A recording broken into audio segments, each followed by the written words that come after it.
Totoong mahal ka ng lalaki kapag ganito siya sa'yo sa kama. Yes. So anyway, ito, warning pala muna. Lalong-lalo na sa mga kabataan dyan. Yes, yung video na ito ay hindi po para talaga sa mga kabataan. Lalong-lalo na yung mga kabataan na 18 years old and below. Okay? Tabi-tabi muna or pasintabi muna kapag may mga kasama kayong kabataan dyan.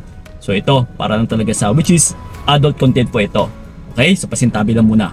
So ito ngayon, hindi naman natin masasabi talaga na ganun kabastos. So gagawin natin ito ng paraan para hindi naman masyadong explicit or hindi naman masyadong bastos talaga. So ito na nga sa pamagat natin na totoong mahal ka ng lalaki or kung paano mo malalaman na minamahal ka talaga ng lalaki sa pamamagitan ng pagchuchuktsakan. My God. Ito mga utol based na rin sa aking karanasan, and yes, psychologically bilang isang lalaki na rin is ito na nga, isisiwalat ko sa inyo kung ano ba yung mga gawain or yung kilos ng isang lalaki habang nagchuchuktsakan kayo sa kama kung totoong minamahal ka. So ito, wag na nating papatagalin pa na yung una sa lahat is hinahalikan ka pagkatapos. Yes, ito, kung naranasan mo ito sa partner mo na after ninyong magchuchuktsakan is kung hahalikan ka man ng partner mo kahit saang bahagi man yan ng katawan, yes, sa ilalim or sa pisngi or sa noo man is nagpapahiwatig po ito na minamahal ka ng lalaki. Kasi ganun pa man sa mga lalaki kapag hindi siya seryoso or hindi kami seryoso sa isang babae is parang wala lang yan sa amin pagkatapos parang wala lang. Pwede na magsipol-sipol or magyoyosi. Yes, so ganun po. Once na hinahalikan ka, seryoso po yung lalaki sa'yo. Okay? And then ito. Yung pangalawa natin is nagpapasalamat pagkatapos. Yes. Yung lalaki kasi pareho din yan sa inyo ng mga babae na kapag minamahal ninyo yung isang lalaki after ninyong magchuchuktsakan, lalong-lalo na kapag na-meet or na-commit ninyo yung satisfaction is, di ba, nagpapasalamat din kayo. Binubulong ninyo sa partner ninyo na babe, salamat. Yes, so same thing din ito sa aming mga lalaki na kapag mahal ka ng isang lalaki utol is ito din po yung sasabihin niya na salamat babe. Nakaraos din at saka yes, satisfied din ako. So may mga ganun utol. So once na marinig mo ito, yes, totoong minamahal ka ng lalaki. So yun. And then ito, yung pangatlo natin is sinasabing mahal kita. Ito narinig nyo na ba ito sa mga partner ninyo na habang nagchuchuktsakan kayo? Babe, minamahal kita. Yes, nung let's say na umaabot na siya sa kanyang climax or sa kanyang halos nangiinit na yung kanyang katawan. Na sobrang sarap na and then isa ito sa bukang bibig niya na babe, mahal na mahal kita. No. Kasi sa mga kababaihan may ganito din. So sa mga lalaki is meron din ganito. Or di kaya after ninyo magdudu is ganun po ang sasabihin ng lalaki sa iyo. Mahal kita. Babe, I love you. Yes. So once na marinig mo ito, of course, totoong minamahal ka rin ng lalaki. So yun. And then ito yung pang-apat natin is kapag hindi ka binababoy.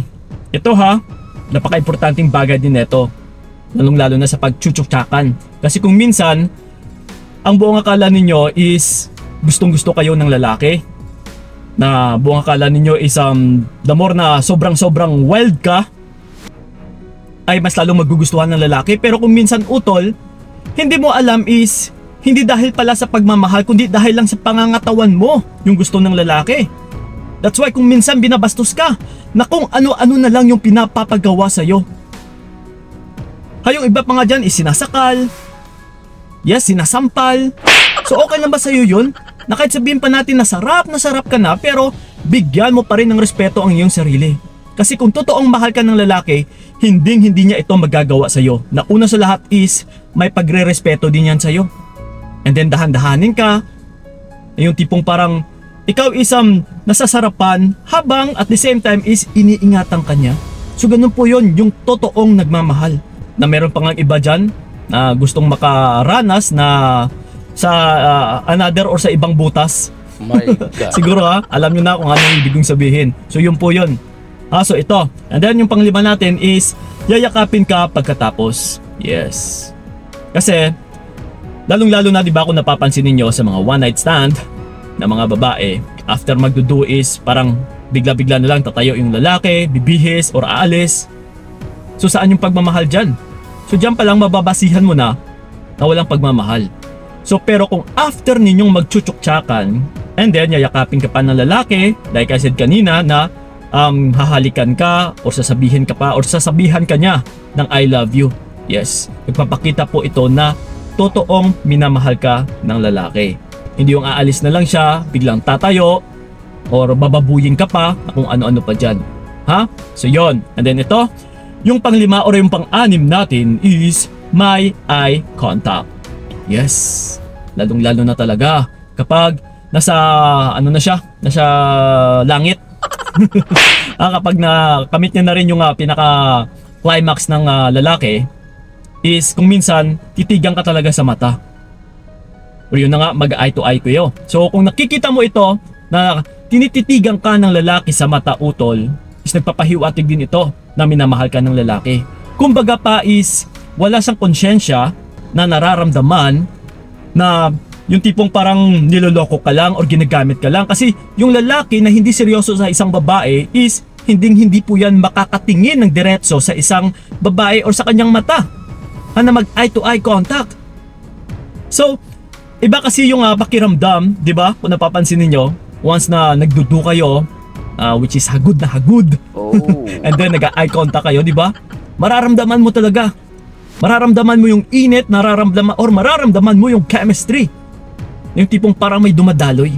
Yes, so ganun po yon kapag minamahal ka ng lalaki. Okay? So yon. And then ito yung panghuli natin is yung mahaba-habang tukaan. Yes? Kasi yung lalaki kapag hindi seryoso sa inyo, lalong-lalo na kapag may tinatago or may iniingatan is hindi ka hahalikan sa labi ng matagal. Yung tipong parang smack lang and then tapos na. And then yung ibang gawaan nyo na is yun na nga, magchuchuktsakan pero walang halikan. So di ba? Kagaya din ito sa mga babae. Yung mga babae dyan na kung may asawa pa sila, may husband or may partner is umiiwas din sa halikan. Kahit yung mga babae nga sa bar or sa club, kung makapagbayad ka is hindi po humahalik talaga. So same thing din yan sa lalaki.